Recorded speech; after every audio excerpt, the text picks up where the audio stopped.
गेला, इतिहासाच्या पानामध्ये नाव आपले करून गेला, इतिहासाच्या पानामध्ये नाव आपले करून गेला. नमस्कार मैत्रिणो, मी कुमारी गुंजन संदीप जाधव, इयत्ता 4थी क ची विद्यार्थिनी. आजपर्यंत सर्वांनी छत्रपती शिवाजी महाराजांच्या धाडसाच्या पराक्रमाच्या गोष्टी ऐकल्या, पण मी आज तुम्हाला छत्रपती शिवाजी महाराजांची गुरुभक्ती कशी होती या विषयावर गोष्ट सांगणार आहे. तरी तुम्ही ती शांतपणे ऐकून घ्यावी अशी माझी नम्र विनंती. छत्रपती शिवाजी महाराज हे गुरु रामदास स्वामींचे एकनिष्ठ भक्त असल्याने गुरु रामदास स्वामी सुद्धा इतर शिष्यापेक्षा त्यांच्या अधिक प्रेम करत असत. पण इतर शिष्यांना रामदास स्वामी छत्रपती शिवाजी महाराज राजे असल्यामुळे त्यांच्या अधिक प्रेम करतात असे वाटायचे. काही दिवसांनी हा शिष्याचा संशय समर्थांच्या कानावर आला. समर्थांनी हा शिष्याचा संशय तात्काळ दूर करण्याचे ठरवले. त्यासाठी ते शिष्यांसमवेत राहून दिले.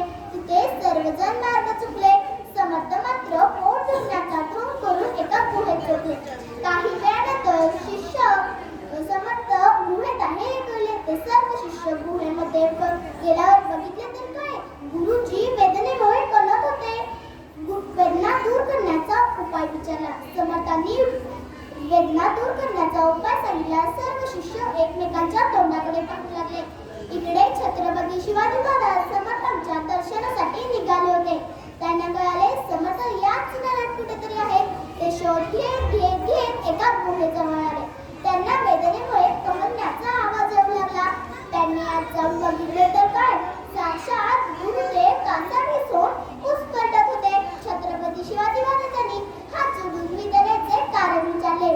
समर्थ म्हणाले, शिवा भयंकर पोटात दुखत आहे. छत्रपती शिवाजी महाराज म्हणाले, गुरुदेव यावर उपाय. समर्थ म्हणाले, शिवा हा खूप असाध्य रोग आहे. यावर एकच उपाय काम करू शकतो, पण जाऊ दे. छत्रपती शिवाजी महाराजांनी परत हात जोडून विनंती केली, गुरुदेव मी सांगत सांगा. गुरुदेवांना स्वस्थ केला विना हा शिवा शांत बसूच शकत नाही.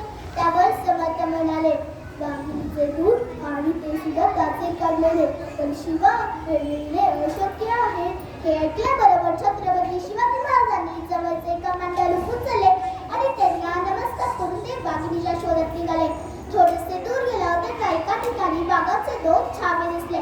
त्यांनी थोडा विचार केला, निश्चित त्याची आई सुद्धा येते. योगायोगाने त्याची आई सुद्धा तिथे आली. आपल्या पिल्लांजवळ अनोखी व्यक्ती पाहून ती महाराजांवर गुरगुरायला लागली. महाराज वाघिणीशी लढण्यास समर्थ होते, परंतु तिथे लढायचे नव्हते, तर वाघिणीचे दूध मिळवायचे होते. त्यांनी धैर्य धारण करून उन्हाने हात जोडून विनंती करू लागले, माते मी तुला मारायला किंवा तुझ्या पिल्लांना घ्यायला नाही आलो. माझ्या गुरुदेवांना बरे करण्यासाठी तुझे दूध पाहिजे आहे. असे बोलून त्यांनी पाठीवर प्रेमाने हात फिरवला. वाघिणीचा क्रोध शांत झाला. त्यांनी वाघिणीचे दूध कमंडलून भरून घेतले आणि तिला नमस्कार करून ते तिथून अतिशय आनंदाने निघून गेले. गुहेमध्ये पोहोचल्यावर गुरुदेवांपुढे दुधाने भरलेले कमंडलून ठेवले आणि नमस्कार केला त्यांना. गुरुदेव म्हणाले, शेवटी तू वाघिणीचे दूध घेऊन आलासच. धन्य आहे शिवा, धन्य आहेस. तुझ्यासारखे एक निष्ठ शिष्य असताना गुरुची वेदना काय गाऊ शकते. समर्थांनी छत्रपती शिवाजी महाराजांच्या डोक्यावर हात ठेवला आणि इतर शिष्यांवर दृष्टी टाकली. इतर शिष्यांना कळून चुकले की आपला संशय चुकीचा निघाला. एखादे ब्रह्मवेत्ते गुरु एखाद्या शिष्यावर प्रेम करत असतील तर त्या शिष्याची विशेष योग्यता